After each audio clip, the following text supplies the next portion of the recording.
우리 하나님의 말씀을 보도록 하겠습니다. 우리 하나님의 말씀은 열왕기상 18장 17절에서 40절까지 우리 다 같이 읽도록 하겠습니다. 열왕기상 18장 17절. 엘리야를 볼 때에 아합이 그에게 이르되 이스라엘을 괴롭게 하는 자였느냐?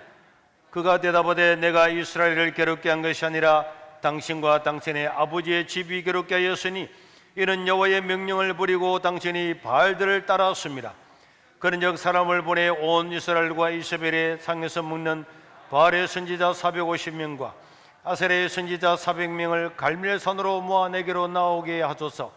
아합이 이스라엘의 모든 자손들에게 사람을 보내 선지자를 갈멜산으로 모으니라. 엘리야가 모든 백성에게 가까이 나가 이르되 너희가 어느 때까지 둘 사이에서 머뭇머뭇하려느냐? 여호와가 만일 하나님이면 그를 따르고 바알이 만일 하나님이면 그를 따를지니라 하니 백성이 한 말 한마디도 대답하지 아니하는지라. 엘리야가 백성에게 이르되 여호와의 선지자는 나만 홀로 남았거나 바알의 선지자는 450명이로다. 그런즉 송아지 둘을 우리에게 가져오게 하고 그들은 송아지 한 마리를 택하여 각을 떠서 나무 위에 놓고 불을 붙이지 말며 나도 송아지를 한 마리를 잡아 나무 위에 놓고 불은 붙이지 않고 너희는 너희의 신의 이름을 부르라. 나는 여호와의 이름을 부르리니 이에 불로 응답하는 신 그가 하나님이니라. 백성이 다 대답하되 그 말이 옳도다 하니라. 바알의 선지자들에게 이르되 너희는 많으니 먼저 송아지 한 마리를 택하여 잡고 너희의 신의 이름을 부르라. 그러나 불은 붙이지 말라. 그들이 받은 송아지를 가져다가 잡고 아침부터 낮까지 바알의 이름을 불러 이르되 바알이여 우리에게 응답하소서 하나 아무 소리도 없고 아무 응답하는 자도 없으므로 그들이 그 산 제단 주위에서 뛰놀더라. 정오에 이르러는 엘리야가 그들을 조롱하여 이르되 큰 소리로 부르라. 그는 신인적 묵상하고 있는지 혹은 그가 잠깐 나간지 혹은 그가 길을 행하는지 혹은 그가 잠이 들어서 깨워야 할 것인지 하며 이에 그들이 큰 소리로 부르고 그들의 규례를 따라 피가 흐르기까지 칼과 창으로 그들의 몸을 상하게 하더라. 이같이 하여 정오가 지나고 그들이 미친 듯이 떠들어 저녁 소재 들을 때까지 이르렀으나 아무 소리도 없고 응답하는 자나 돌아보는 자가 아무도 없더라. 엘리야가 모든 백성을 향하여 이르되 백성이 다 그에게 가까이 가며 그가 무너진 여호와의 제단을 수축하되 야곱의 아들들의 지파의 수혜를 따라 엘리야가 돌 12개를 취하니 이 야곱은 옛적에 여호와의 말씀이 마에 이르기를 내 선지자를 이스라엘이라 하리라 하신 자라. 그가 여호와의 이름을 의지하여 그 돌로 제단을 쌓고 제단을 돌아가며 곡식종자 두 씨알을 둘 만한 도랑을 만들고 또 나무를 불리고 송아지의 각을 떠서 나무 위에 놓고 이르되 통 넷에 물을 채우다가 번제물과 나무 위에 부으라고 또 이르되 다시 그리하려 하여 다시 그리하니 또 이르되 세 번째로 그리하라 하여 세 번째로 그리하니 물이 제단으로 두루 흐르고 도랑에도 물이 가득 찼더라. 선지자 엘리야가 나가서 말하되 아브라함과 이삭과 이스라엘의 하나님 여호와여 주께서 이스라엘 중에서 하나님이신 것과 내가 주의 종인 것과 내가 주의 말씀대로 이 모든 일을 행하는 것을 오늘 알게 하옵소서.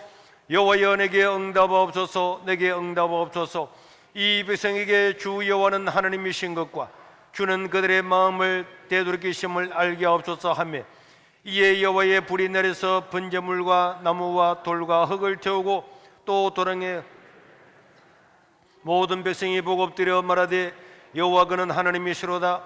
여호와 그는 하나님이시로다 하니 엘리야가 그들에게 이르되 바알의 선지자를 잡되 그들 중 하나도 도망하지 못하게 하라 하며 곧 잡은지라. 엘리야가 그들을 기손신으로 내렸다가 거기서 죽이니라. 오늘 성경을 가장 많이 읽었네요. 우리는 지난 시간이어서 엘리야에 대해서 한 번 더 살펴보도록 하겠습니다. 엘리야가 등장할 때는 그가 어디에 사는지 족보가 무엇인지 부모가 누군지 전혀 알지 못하는 디셉촌 사람이었습니다. 아무도 그를 주목하지를 않았습니다. 그러나 여러분, 이 엘리야가 하나님 말씀에 철저하게 순종을 하면서 이 엘리야는 이제는 놀라운 하나님의 사람, 모세에게 붙여졌던 하나님의 사람이라고 하는 그런 믿음의 영웅의 자리에 올라가게 되는데, 지난 시간에 말씀드린 것처럼 반복되는 순종은 역사를 일으키고, 반복되는 순종은 하나님께서 그를 높이 들어서 서는 그런 사람이 되는 줄 믿으시기를 바랍니다. 열왕기상 17장 하나만 보더라도 하나님은 아합에게 가서 네가 아합에게 가서 하나님 말씀을 전하라 이렇게 말했더니 엘리야는 아멘 하고 죽음을 각오하고 선지자를 그렇게 많이 죽인 아합한테 서서 하나님 말씀을 전했어요. 그리 시내가에 숨으라 그러니까 숨었습니다. 그리고 사렙다 가부한테 가라 그러니까 자기 생각이나 자기 이유를 따지지 않고 하나님 말씀 그대로 순종을 했습니다. 그래서 언제나 아브라함도 마찬가지입니다. 반복되는 순종. 오늘 우리가 한 길 가고 또 가면은, 여러분 가면은 하나님께서 길을 열어주는 줄로 믿으시길 바랍니다.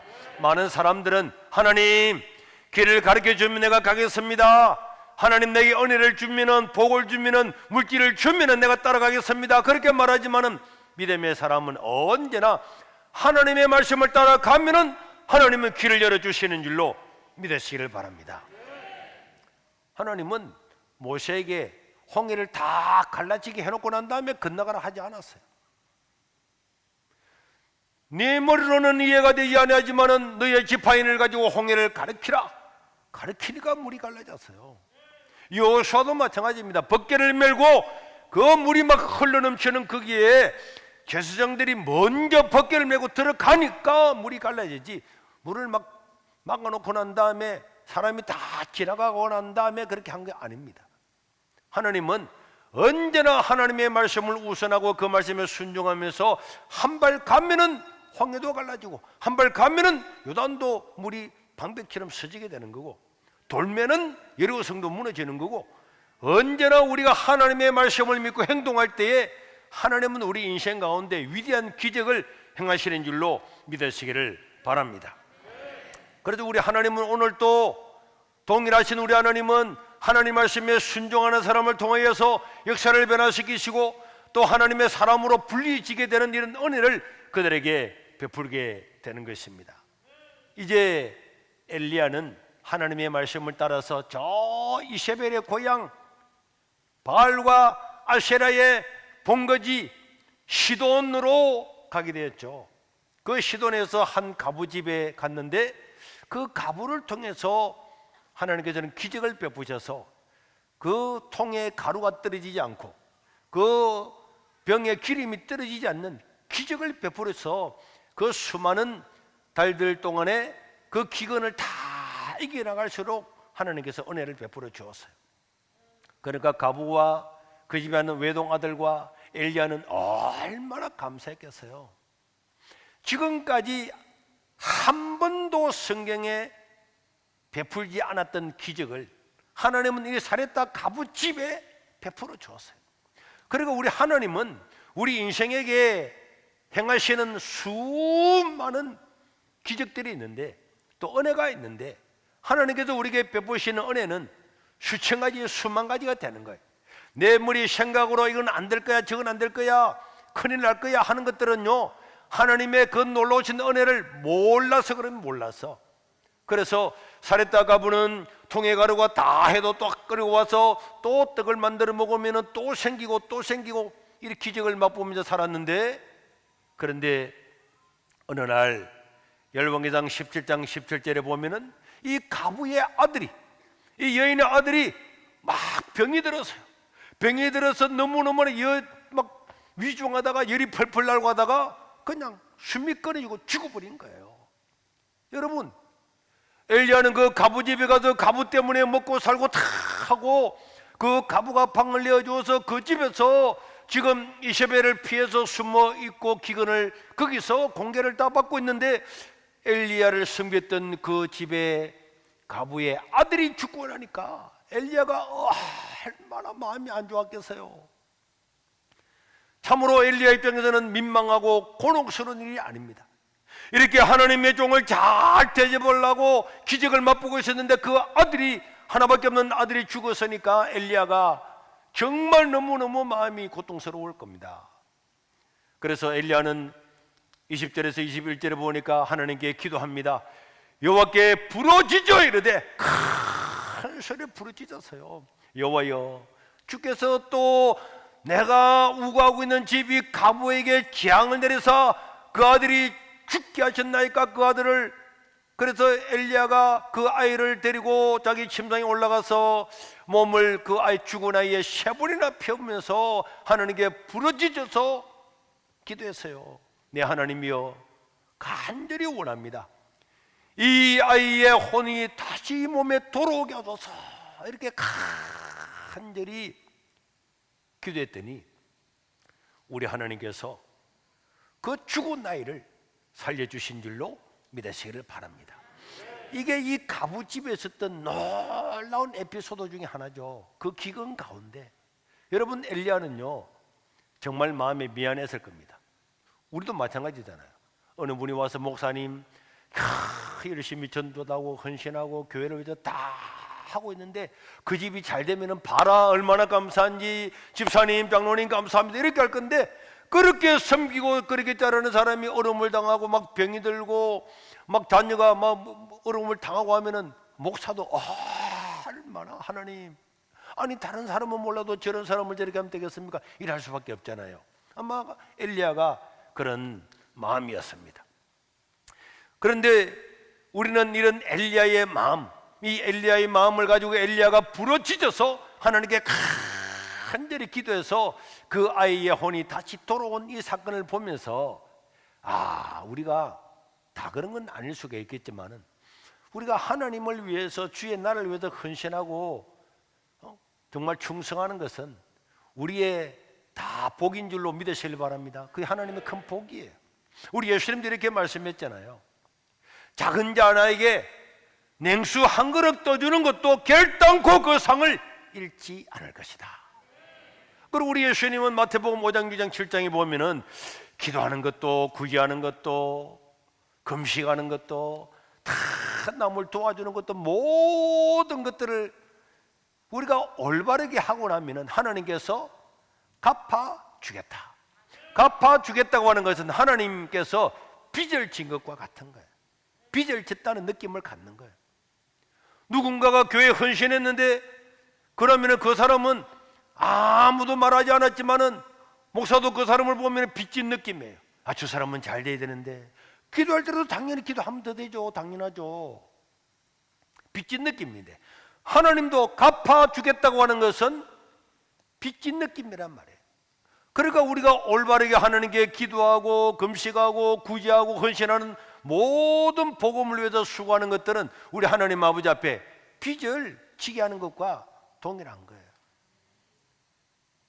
오늘 우리는 하나님 나라를 위해서, 또 하나님의 이 복음 전파를 위해서 헌신하고 또 충성하고 또 예배드리는 모든 것들은 다 그냥 없어지는 것이나 우리 기분이 아니라, 하나님은 우리 머리카락 하나 빠지는 것도 기억하는 것처럼, 우리가 냉수 한 그릇 떠주는 것도 기억하고, 우리가 주차 하나 하는 것도 기억하시고, 우리가 행하는 모든 것들을 기억하시는 줄로 믿으시길 바랍니다.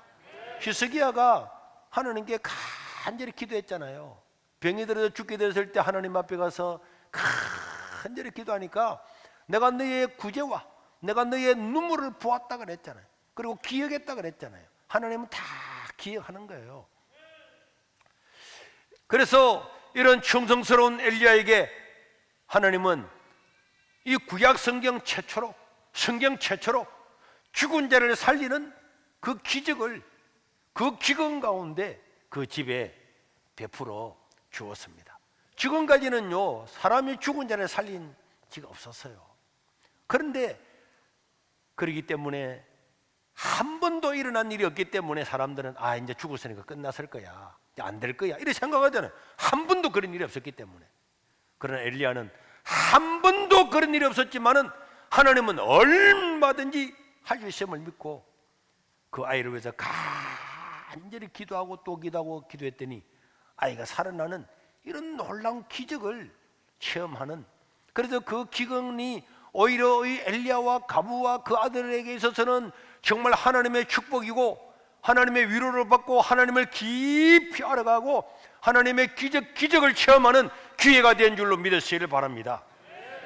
우리는 생각할 때 세상이 어려우니까 코로나가 왔으니까 다 기죽어 살지만은, 그러나 여러분, 어떤 사람에게는 이 코로나야말로 위대한 때가 되는 줄로 믿으시길 바랍니다. 이때가 기적의 때가 되는 줄로 믿습니다. 사람은요, 환경이 중요한 게 아니에요. 어떤 환경이 있든지 간에 내가 그 환경 가운데서 믿음을 가지고 살아가면은 하나님은 불리한 환경도 위대하게 만들어주게 되는 거고, 우리가 믿음으로 살지 않으면 아무리 좋은 환경도 우리에게 아무 소용이 없는 거예요. 그러니까 엘리야가 하나님의 말씀에 순종함으로 말미암아서 이제 이렇게 하나하나를 통해서 죽은 자도 살리고, 또 이렇게 순종하면서 까마귀로부터 공개도 받고, 통에 그 가루가 떨어지지 않는 기적도 체험하고, 이런 것들이 무엇이냐면 하늘 문을 열어서 비도 내리게 하고, 심지어 하나님은 이렇게 헌신하고 수고했던 엘리야가 죽지 않고 산채로 하나님 나라에 올라가는 은혜와 위로와 상을 베푸신 줄로 믿으시기를 바랍니다. 그래서 열왕기상 17장 24절에 보면은 여인이 엘리야에게 이르되, 자기 아들이 탁 살아나고 난 다음에, 내가 이제야 당신은 누구라고요? 하나님의 사람. 이 하나님의 사람은 누구한테 붙여진 이름이라고? 모세한테 붙여진 이름입니다. 와, 당신은 선지자를 뛰어넘어서 하나님의 사람입니다. 그래서 여러분, 작은 순종이 모여서 그 사람이 위대한 하나님의 사람의 자리로 올라가는 거예요. 그러니까 여러분, 오늘 우리가 한번 순종하고 또 순종하고 또 순종하고 다 하나님께서 밝혀주시는 그 길을 따라가면은 이렇게 촌 사람이고 뒤집 사람이고 부모가 누군지 족보가 누군지 전혀 모르는 이런 시골 촌놈도 하나님께서 존귀하고 위대한 하나님의 사람으로 만들어주시고, 이 하나님의 사람은 모세에게 붙여졌다 그랬는데요, 나중에 우리 예수님께서 십자가를 앞두고 베나산에 올라갔을 때에 거기에 누가 나타났는지 아는 사람, 누가 나타났는지 아는 사람? 유년부, 다 까먹었구나. 초등부, 누가 나타났어요? 누가 나타났는데, 예수님께서 베나산에 가서 기도를 탁 하고 있는데 베드로가 그랬잖아. 너무 좋아가지고, 주여 여기가 조사오니 초막을 3개 지어가지고 여기서 있읍시다 이렇게 말했는데, 예수님 말고 옆에 누가 나타났어요? 뭐라고? 삼손이 나타났다고? 누가 나타났다고? 그렇지, 모세와 엘리야. 봐. 그러니까 하나님 나라에서 알겠지. 벌써 이 예수님이 십자가를 지고 언혼을 할 때에 모세가 나타나고 엘리야가 나타났다고 하는 것은 하나님 나라에서 모세와 엘리야가 얼마나 존귀한 자리에 있는가를 알 수 있는 거예요. 여러분, 그래서 오늘 작은 순종은요, 어려울 때, 위기의 때에, 기근의 때에 믿음으로 사는 것은 복 중에 복인 줄로 믿으시길 바랍니다. 어디 이 코로나 시대에 믿음을 지키고 사는 것은 평생의 복인데, 내가 늘 말했잖아요. 일제시대 태어나서 믿음을 지키다가 순교를 해야 되는데 그때 못했잖아요. 우리가 안 태어나서 6.25 때라도 기회가 와야 되는데, 내가 태어났을 때는 이미 6.25가 지난 지 10년이 넘었다니까. 지금이 기회입니다. 앞으로는 이제 기회가 거의 안 올 거예요. 믿음을 잘 지켜서 우리 하나님 나라의 존귀한 사람이 될 수 있기를 주의 이름으로 축원합니다. 이렇게 숨어 있는데 3년이 지나고 난 다음에 하나님께서 모세한테 이야기했습니다. 모세야, 너를 잡아 죽이려고 찾아다니는 아반테로 가라, 아반테로 가라, 이렇게 말씀했는데, 여러분 열왕기상 18장 1절에 보면 그런 말씀이 있죠. 많은 날이 지나고 제3년에 여호와의 말씀 엘리야에게 말해서 아반테 네가 가라, 그럼 내가 비를 지면에 내릴 거다, 이런 말했는데, 이게 아합은요 누구인가? 오늘 사람들은 아합을 좀 잘 모르는 사람이었어요. 왜? 우리 성경에 보면은 아합은 극악무도한 놈으로 기록을 했기 때문에 아주 나라도 엉망진창인 걸로 생각하지만은 실제로 아합은요 역사적으로 대단한 사람이었어요. 북쪽 나라는 한 20여 명의 왕 중에서 대부분 다 찔려서 다 죽었어요. 반역을 이렇게 다 죽고, 그 아버지가 왕이 되고 아들이 왕이 되고 손자가 왕이 된 경우는요 두 분밖에 없었어요. 전부 다 이대를 못 넘겼어요. 그런데 이 북쪽 나라의 7대 왕으로 등극을 했던 아합은 22년을 왕으로 했는데, 이 22년 동안에 이렇게 계속적으로 내란이 일어나고 암살이 일어나고 정적이 불안한 이것을 아합이 싹 평정을 했습니다. 그리고 왕권을 딱 강화를 시켜서 2대 이상 간 게 이 아합 말고 하나밖에 없었는데, 그런데 아합은 계속적으로 이 왕권을 유지하고 또 자식들도 그렇게 하도록 하고, 그 다음에 여러분 시돈이 페니키아인데요, 페니키아는 철기 문명의 출발지입니다. 여러분 역 세계사에 보면은 이 청동기가 끝나고 철기 문화를 가장 먼저 사용한 나라가 제 페니키아예요. 그리고 그 페니키아가 강력한 나라였는데 그 페니키아의 공주를 자기 아내로 맞이했습니다. 그래서 이 강력한 나라의 아내를 맞이하다가 보니까 그 이세벨한테 종교를 관할할 수 있는 권한을 전부 다 이름을 했는데, 이 이세벨은 자기 땅에서 생기는 바알 종교를 왕성하게 한 거였죠. 그리고 이스라엘 나라는 북쪽이고 남쪽은 유다잖아요. 계속적으로 반목을 했는데 이 아합 때는 얼마나 아합이 강력했던지 유다를 거의 속국처럼 식민지처럼 사용을 해서 전쟁하러 가자 그러면 여호사밧도 전쟁하러 가고 다 그랬어요. 그러니까 이 북쪽 나라가 아주 강성해졌습니다. 그뿐만 아니라 이 아합은 옆에 있는 다른 나라 아람 또 에돔, 모압 이 주변들과도 전부 다 우호 관계를 맺으면서 어느 날 아수르가 쳐들어왔는데 아수르와도 동맹을 구축을 했을 뿐만 아니라 기원전 853년에는 우리가 카르라고 하는 전투가 벌어지는데, 이 전투에서 자기보다 2배나 많은 이 살만에셀의 군대를 그냥 아합이 깨버렸어요. 그리고 민족이 영웅이 된 겁니다. 우리나라 같으면 강감창창 이 정도 된 거예요. 그리고 아람 나라, 강력한 아람 나라의 벤 하닷이 온 군대를 다 끌고 와가지고 아벡 평원에서 진을 쳤는데, 이 아합이 작전을 세워서요 이 10만 보병을 다 깨버렸어요. 그리고 벤 하닷을 포로로 잡았습니다. 포로로 잡았는데 이 포로를 죽이지 않고 너희 나라의 다메스쿠스에 아합의 이름을 딴 고속도로를 이름을 지어라. 그리고는 조공을 바치도록 하고 아합이 통 크게요 10만 보병을 다 죽이고 사로잡았던 베나닷을 풀어줬어요.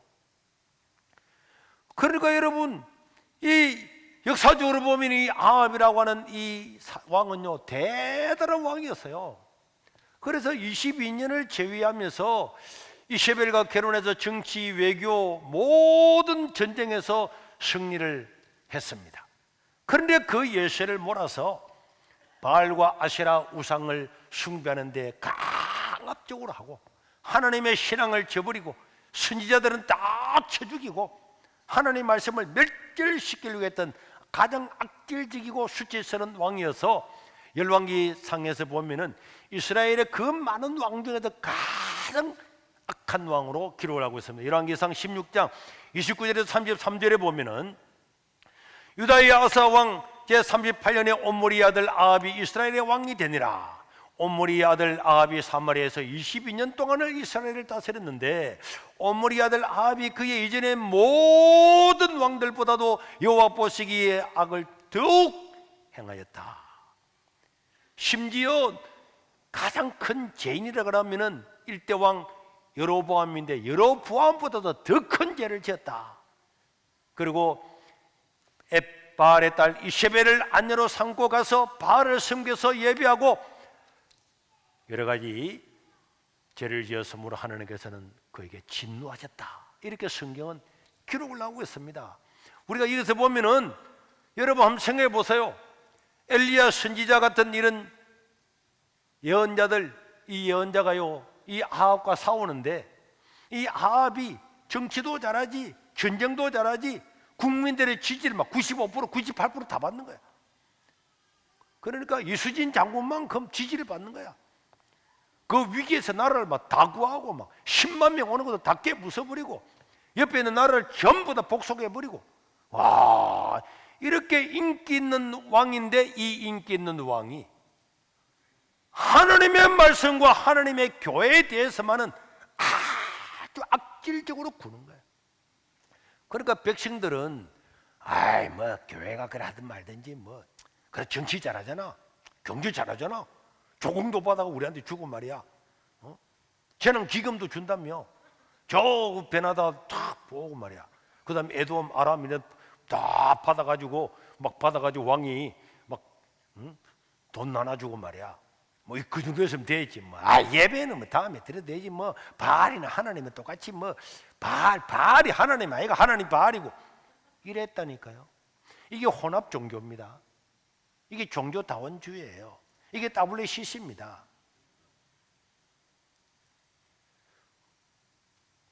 천하 인간 중에 구원받을 이름은 예수님밖에 없다. 이것이 우리가 하나님을 믿는 이 기독교인데, 이 사람들은 뭐 산이 있으면 뭐 뒤로 가든지 절벽으로 가든지 뭐 어디로 가든지 뭐 산 꼭대기만 가면 되지 뭐 다 똑같잖아.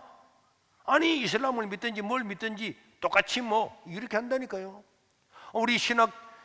우리 고신대학의 교수 중에서도 바알이나 하나님이나 뭐 바알, 이슬람 하나님이나 뭐 우리 개신교 하나님이나 뭐가 다른 이런 사람의 책을 인용하고 가르치고 있다니까 지금. 여러분, 그러니까 이런 곳에서 하나님의 말씀을 전하려고 할 때에 엘리야가 얼마나 어려움을 당했겠어요. 막 지지도가 막 5% 10%밖에 안 되면은 백성들도 호응해 줄 건데, 모든 백성들이 막 95% 98% 지지를 하고 있는 아합하고 이렇게 하나님과 대항해서 싸우는 것은 결단코 쉬운 것은 아니었습니다.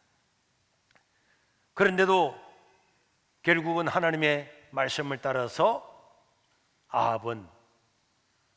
엘리야는 아합을 만나러 가는 거죠. 그래서 이제 가부의 집에서 나와서 아합을 만나러 갔는데 길가에서 아합을 만났어요. 열왕기상 18장 17절에 보면은 이 아합이 엘리야를 딱 보자마자 이스라엘을 괴롭게 하는 자여 바로 너냐, 엘리야 바로 너네 뭐냐, 내 놈 때문에 이 나라가 지금 비도 내리지 않고 이슬도 내리지 않고 우리가 딱 굶어지게 생겼다. 네가 이스라엘을 괴롭게 하는 자다. 이렇게 이야기를 했습니다. 사람들은 그렇게 해요. 사람들은 이스라엘을 괴롭게 하는 것은 아합이 하나님을 섬기지 않고 자기가 이스라엘 백성임에도 불구하고 우상을 섬기고 하나님의 선제를 다 때려 죽이고 교회 문을 다 닫게 했기 때문에 그 당시로 치면은 하나님께서 재앙을 내린 겁니다. 왜? 그 나라 백성들을 징계하기 위해서. 그런데도 그 책임이 엘리야한테 있다고 이야기하잖아요. 난 이 정부도 비슷하다고 생각해요. 민주노총 그거 모이고 난 다음에 코로나가 지금 4차가 왔잖아, 사실은. 아닙니까? 그 사람 때문에 4차 온 거 맞잖아요. 뭐 그 사람 몇 명 걸린지 모르고. 그런데 TV도 우습더라고. 3명이 걸렸는데 이 3명은 거기서 걸린 게 아니고 다른 데 가서 밥 먹다가 걸렸다고. 그런 거 언제 자기들이 변명해 줬어요, 그게. 민주노총의 대변인처럼 하고 있죠. 교회는 누가 한 사람 걸리면 막 어느 교회 십자가 막 해놓고 막 계란 던지고 날리고 이 사람들을 선동하는 거잖아요. 다 교회가 사회를 괴롭게 하는 것처럼 이렇게 여론을 호도를 하고 있잖아요. 그런데 엘리야는 뭐라 그랬습니까? 18장 18절에 보면은 엘리야가 대답하되 내가 이스라엘을 괴롭게 한 것이 아니라 당신과 당신의 아버지의 집이 기록되어 있으니 이는 여호와의 명령을 버렸고 당신이 바알을 따랐기 때문이다.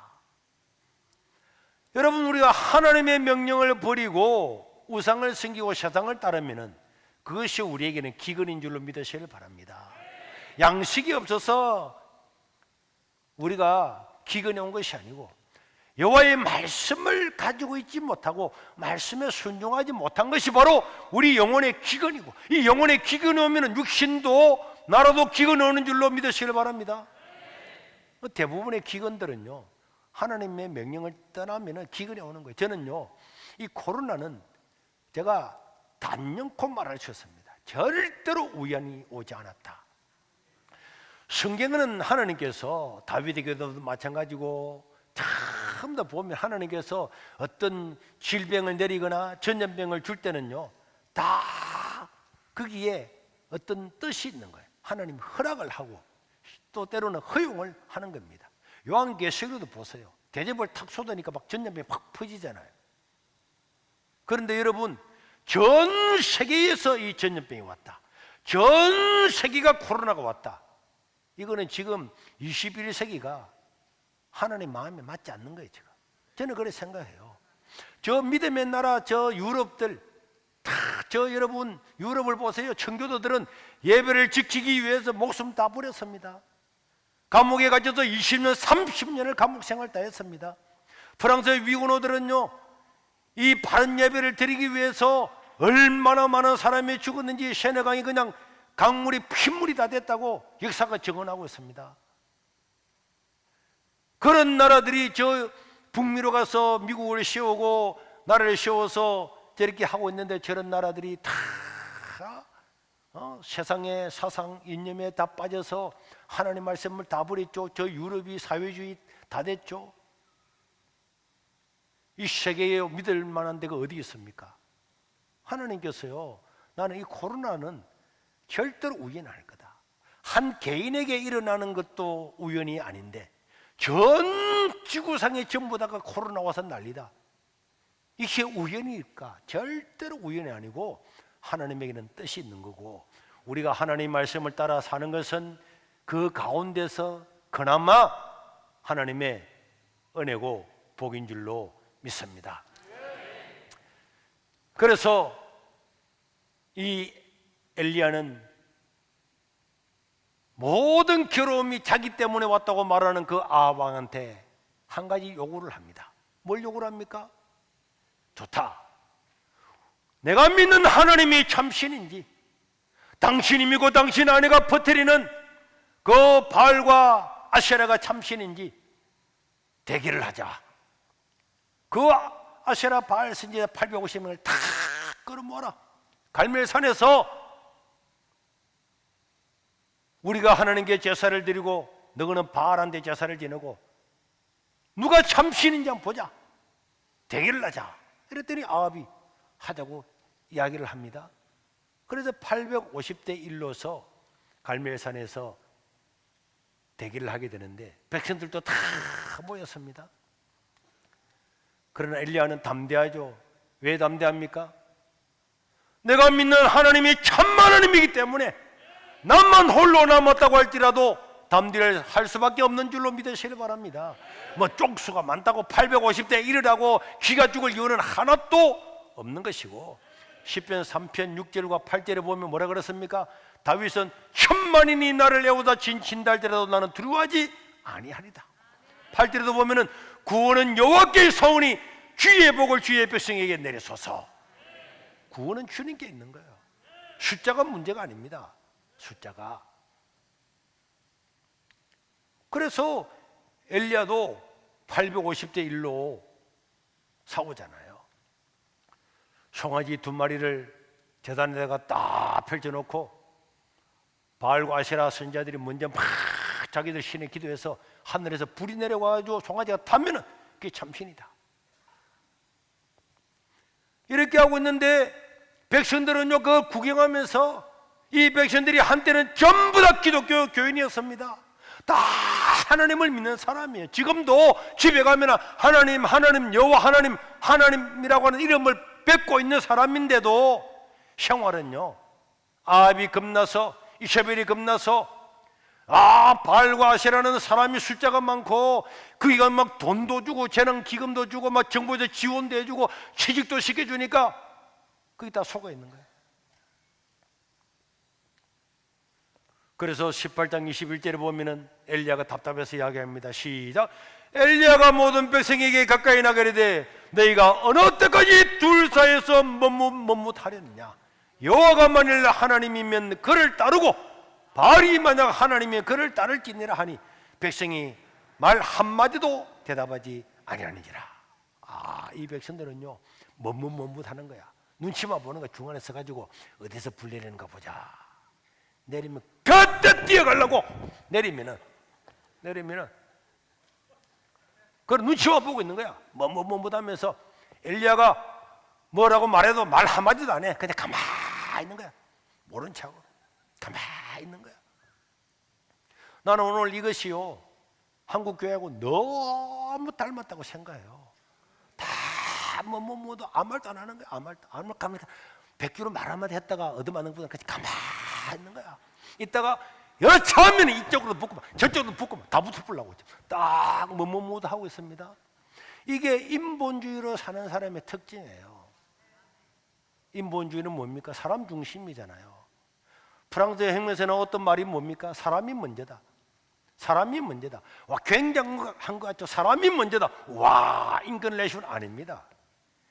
지금까지 믿었던 하나님은 아니다. 인간의 이성이 최고다.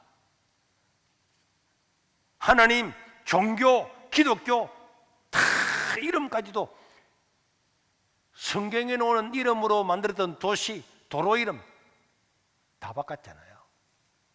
심지어 AD, BC도 다 없애버리고 프랑스 혁명이 일어났던 그 해를 기원으로 삼았습니다. 그 이루어지지는 않았지만은 사람이 문제다 하는 것은 이제 하나님이 아니고 인간이 주인이 돼 살겠다. 그겁니다. 그 구호란 말이에요. 그런데 어느 대통령 후보도 뭐 사람을 높이는 뭐죠? 다 똑같잖아요. 우리는 머뭇거리면서 눈치만 보고 있다가 근데 붙으려면 안 되죠. 우리가 소송을 막 해가지고 법원에서 좋다. 비대면은 없다. 비대면은 그거 안 맞다 그거. 그래가지고 법원에서요 비대면이라고 예배는 그 예배가 아니다 해서 19명이라도 드리라 19명을 했어요. 19명을 해놓았더니 여러분 유튜브 보셨죠? 속았다. 너가 잘한 것이 아니고 이제는 19명밖에 못 드리게 됐다 자식들아 이렇게 했잖아. 한 명도 못 드리고 있다가 19명 되었는데도 하고 나니까 이제 욕을 하는 거야. 이제 19명은 이제 그 넘어서면 다 벌 받는다고. 옛날에 한 명도 못 드리던 똑같은 건데. 그러다가 이제 99명 됐어요. 99명 됐더니 서로가 막 유튜브 때도 보면 우리 덕이다, 우리가 그래졌다, 그래서 하더라고. 근데 지난주 내가 오전 예배를 마치고 새신자를 맞이하고 있으니까 경남 광복절 예배를 우리 교회에서 드렸잖아요. 그때 이분들이 오더니 보여주더라고. 목사님, 부산도 4단계가 됐다는 거예요. 화요일부터. 그러다 보니까 부산이 4단계라 더라고. 그래서 거기는 내 방에는 외부인들이 있어서 내가 행정실로 갔습니다. 행정실로 갔더니 이 구청의 공무원이 와가지고 있더라고. 우리 윤명식 집사도 있고. 내가 거기서 부산시장 특보한테 전화를 걸었어요. 그래 휴가 갔다는 거예요. 아니 교회는 문 닫을 판인데 휴가를 가면 되느냐고 막 그랬더니 멀리 떠난 게 아니고 부산에 있다는 거예요. 내가 강력히 이야기를 했습니다. 우리는 당신이 합리적인 사람이라고 해서 많은 사람이 지지를 했다. 그런데 백화점도 문 다 열어놓고 놀이공원도 문 다 열어놓고 다 문 열어놓고 교회만 문을 닫는 게 옳냐? 이거는 우리가 절대로 용납할 수 없다. 당신이 정말로 올바른 정신과 생각을 가진 사람 같으면 3단계에서 4단계 넘어갈 때 일반 사회는요 시간만 단축 시간만 하루 종일 장사할 수 있는 사람인데 4단계에 되면은 밤 10시까지 당기는 거예요. 그리고 왜 교회는 문을 닫으려고 그러나? 교회는 일주일에 한 번 오는 사람이 대부분인데, 그러면은 교회도 3단계가 20%니까 4단계도 20%를 해야 마땅하다. 그렇게 했더니 아이고 목사님, 아니 국가에서 공문이 그래 내려왔는데 공문을 내셔오지 말고 남들이 하지 않는 것도 선제적으로 조치를 취해라. 당신이 앞장서라. 그래 남의 시도가 따라갈 것 아니냐 했더니 막 아주 짜증을 내길래 저도 흥분을 했어요. 그러니 마무리는 어쨌든 잘 이야기하겠다고. 그래서 내가 월요일 아침에 시장님 만나면 이야기했네. 월요일이 아니고 직접 바로 이야기해라. 그래서 월요일 날 그렇게 바로 이야기하라고 끊었습니다. 그러고 난 다음에 한 2시간 있다가 보니까 문자가 왔더라고. 목사님 20%로 하기로 했습니다. 그래서 20%가 된 거예요. 그런데 물론 저는 제가 말을 했기 때문에 다 됐다고는 생각하지 않습니다. 많은 사람들이 노력했겠죠. 그 우연히 그래 했는지도 모르겠고. 그래서 제가 기사를 딱 보면서 느꼈어요. 저기 기사 보면요, 10일부터 부산 거리두기 4단계 해수욕장 폐쇄했는데, 여러분 잘 안 보이지만 입력이 8일 몇 시인고 하면은 1시 36분이잖아요. 입력을 하고 저 뒤에 보면은 게재 1시 40분 입력을 하고 난 다음에 4분 뒤에 탁 올렸어요. 그리고 중간에 수정이 있잖아요. 3시 35분, 53분. 그 전화하고 깍 하고 난 다음에 기사도 수정을 했어요. 그러고 난 다음에 문자가 왔더라고요. 목사님 20% 하게 되었습니다. 이렇게 20%가 되고 난 다음에요. 그 다음에 막 이제 저도 카톡방에 많이 있잖아요. 20%가 됐다는 신문 기사가 뜨고 나니까 전부 다 우리들 덕분이다 하고 막 올라오더라고요. 근데 이 말씀이 기억나는 거예요. 이게. 기회주의자들은 말할 때는 마담하지 않고 가만 하자 그래도 아무 말도 안 하잖아. 아무도 부산시내 하자 그래도 한 사람 어디 있습니까? 제가 성명시 내자고 이래 하더라도 이거 아무도 안 하잖아요. 완전히 다 본체도 많지도 하고. 그런데 20%가 4단계인데 20% 된 거는 우리나라도 부산만 유일하게 됐잖아요. 되고 나니까 우리가 그랬다. 우리가 그래 너가 해라 그래. 그거 똑같잖아요. 왜 합니까? 왜 말 한마디 안 합니까? 잘못해가 여기 말 한마디 했다가 이거 아니면 큰일 나잖아요. 그러니까 말을 가만히 있는 거야. 지금도 가만히 있잖아요. 가만히 있는데 나중에 어느 한쪽으로 흘러가 보세요. 다 그쪽으로 갈 겁니다. 그때야 우리가 말 안 해서 말 안 했는데 속으로 다 이야기했다니까 하면서 다 이야기한다니까. 그래서 우리가 인본주의로 살고 세상의 권력자나 세상의 이런 데 눈치를 보고 살다가 보면요, 우리는 엘리야 시대의 백성들처럼 안 될 수가 없습니다. 사랑하는 성도 여러분, 우리 하나님은 유일하신 하나님이신 줄 믿으시길 바랍니다. 역사의 주관자시고 전능하신 분입니다. 엘리야는 그들 외치잖아요. 너가 850명들 다 세다 들여봐라, 더 들여봐라, 더 큰 소리를 해봐라, 몸에 칼집 내고 다 해도 더 해봐라, 놀러 갔냐, 잠자느냐. 그 비꼬잖아요. 왜? 그건 우상은 우상입니다. 아무리 숫자가 많아도 우상은 우상입니다. 권력이 아무리 강한 것처럼 보여도 그건 그냥 인간의 권력이에요. 꽃이 10일 만에 떨어지는 것처럼 다 그렇게 권력은 금방입니다. 그렇게 막 해가지고 내 지지 안 하는 사람 다 떠나라 했던 박근혜도 보세요. 지가 감옥 갈 줄 누가 알았습니까? 우리는 모릅니다. 내가 가지고 있는 권력은 아무것도 아니고 영원하신 분은 하나님밖에 없는 줄로 믿으시길 바랍니다. 이 아합과 아세라의 그 바알의 선지자들이 숫자가 아무리 많아도, 아무리 날뛰고, 아무리 큰 소리 치고 아무리 자해 소동을 벌여도 그거는 우상은 우상일 뿐이지 아무것도 아닙니다. 그것 때문에 우리가 겁낼 필요가 하나도 없고, 지금 우리가 이 세상에서도 마찬가지예요. 세상 사람들이 권력이 있고 뭐가 다 가진 것처럼 막 보이고 막 굉장한 건세를 휘두른 것처럼 보이지만은 그요 하나님 앞에서는 그냥 입김보다도 아닌 아무것도 아닌 줄로 믿으시길 바랍니다. 그러나 엘리야는 자기 차례가 오자 송아지를 각을 뜨고 제단에 불을 물을 붓잖아요. 물을 또 탁 붓고 또 붓고. 왜?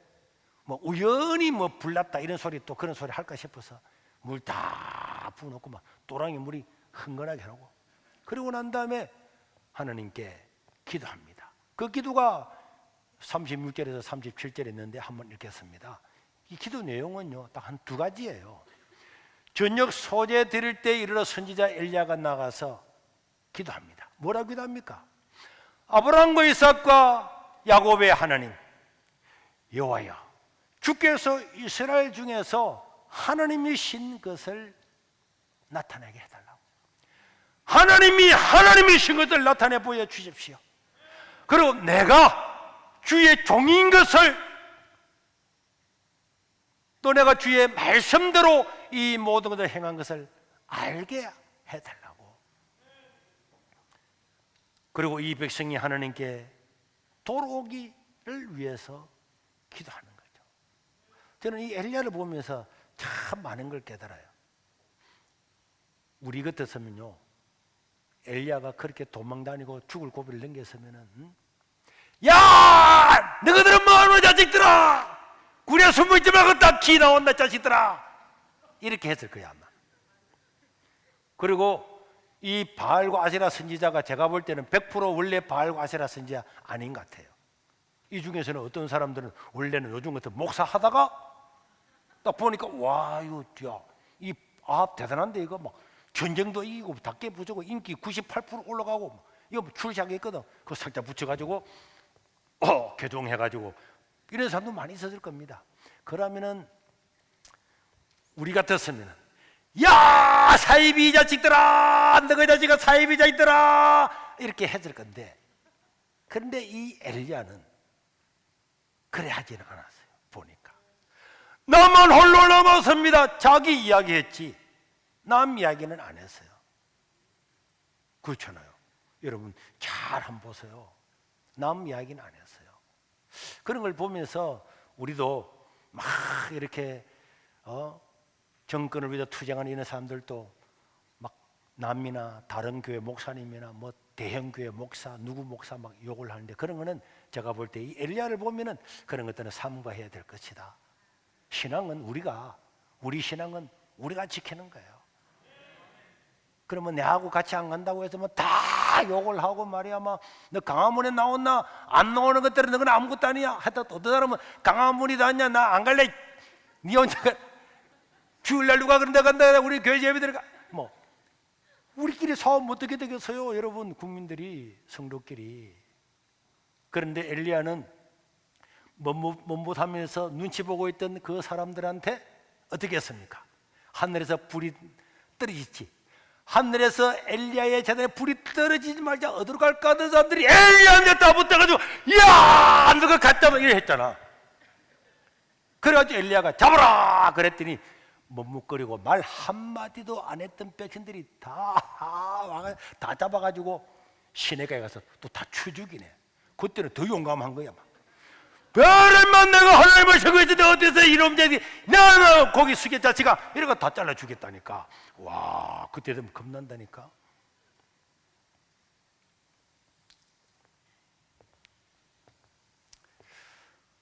그래서 거짓 선지자들을 다 잡아 죽였어요. 왜 다 잡아 죽였느냐? 신명기는요 구약의 기준입니다. 율법의 기준이에요. 모든 율법이 다 기록되어 있습니다. 신명기 3장 6절에서 9절에 보면은 다른 신을 섬기자가 꾀이는 사람들, 심지어 이적을 행한다 할지라도 그런 사람 다 죽이라 그랬어요. 다 죽이라. 다 죽이라. 그래서 죽인 겁니다. 우리는요 바알과 아세라 선지자, 머뭇거리는 백성은 믿음이 없어서 그렇다 치더라도 앞장서서 하나님을 반역하는 이런 사람들은 우리가 그냥 있으면은 교회가요 바이러스가 퍼져가지고 온 천지에 코로나가 퍼지듯이 다 퍼진다는 거예요. 이런 강력한 경고를 가지게 됩니다. 우리가 몇 번 영상을 한 두 번 봤지만은 다시 영상을 하나 보면은 굉장히 문제거리에 골칫거리라고 이 기독교라는 게 진짜 골치예요 이게. 구약은 다 갖다 부숴버려. 나는 신약만큼 구약을 읽어요. 학문적인 가치가 있다고 전공하는 분들에게는 소중한 레퍼런스 북이지만 목사가 구약을 빙자해가지고 11조 내라 도둑놈들이지. 저기 신학교 석자 교수로서 월급 받아 먹고 사는 사람이 구약에 11조 하라는 말이 있다고 해서 구약 성경을 다 불태워버리자 그러잖아요.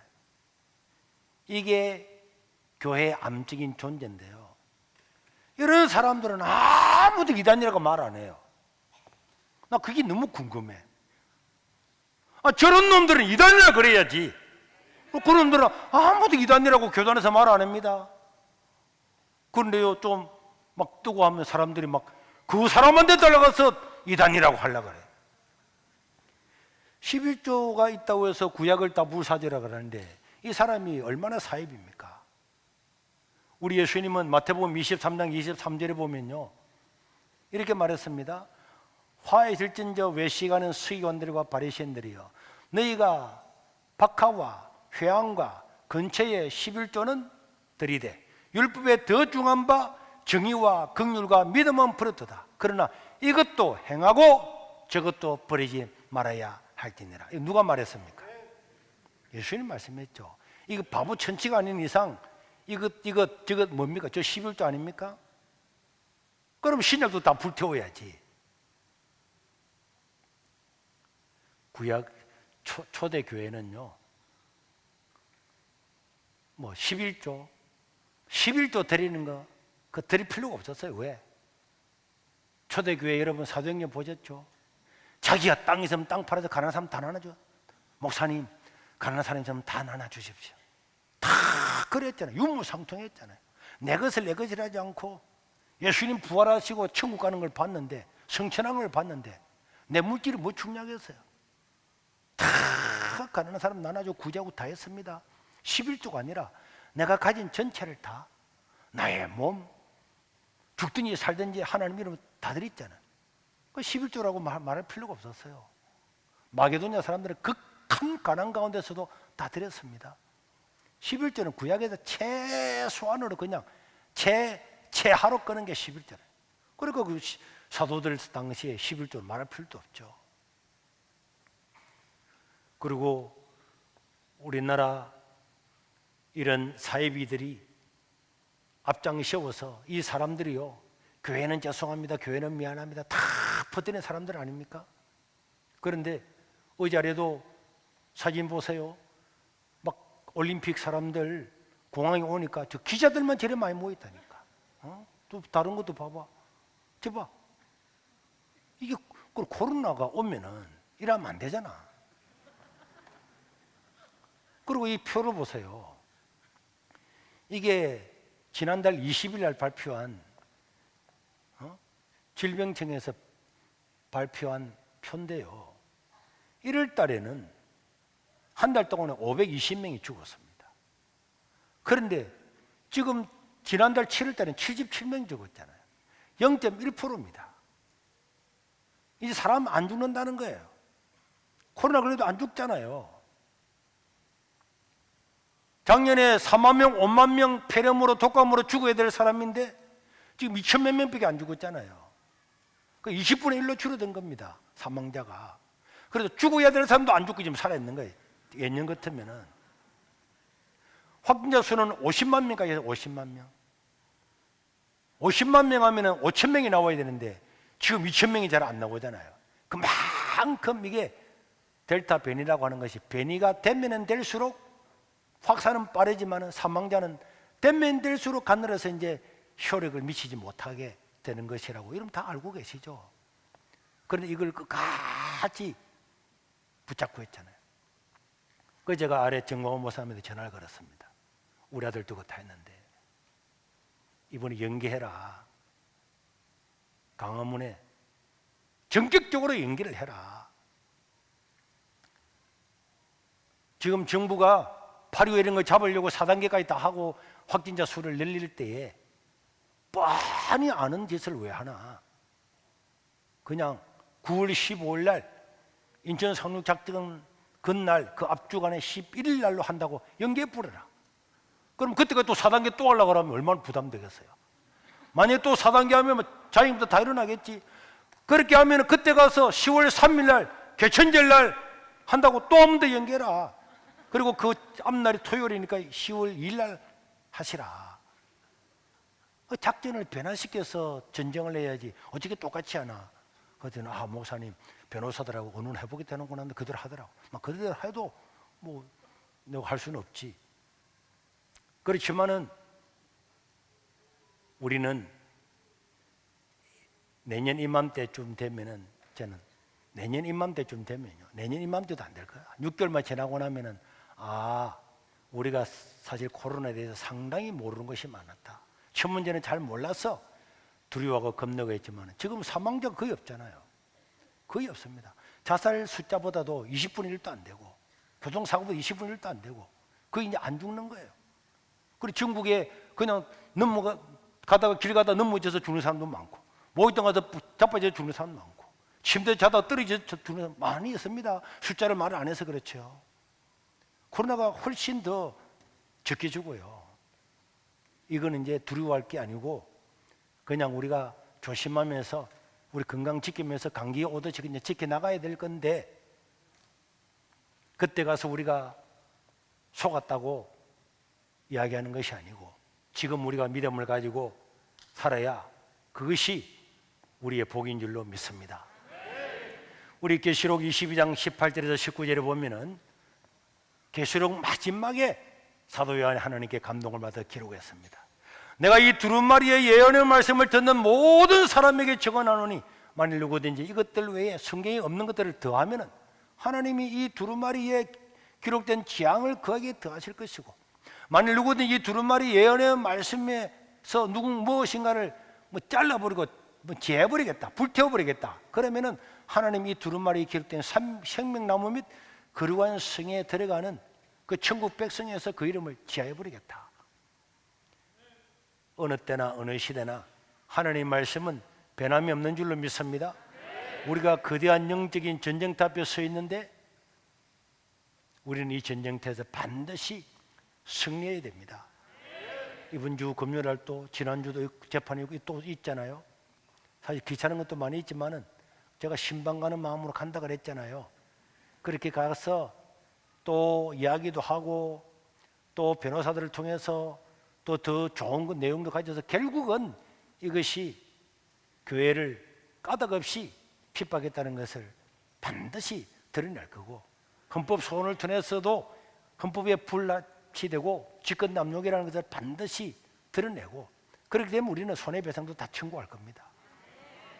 우리가 하는 것들이 너무나 힘이 없고 지금 850명 되는 것 같고 우리는 정말 민미한 것 같지만은 이거는 숫자 싸움이 아니고 이 숫자 싸움이 아닙니다.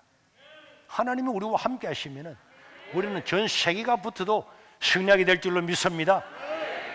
여러분 스스로가 작은 일에 헌신을 해야 돼요. 작은 일에 주차 안 하는 것부터 철저히 헌신해야 됩니다.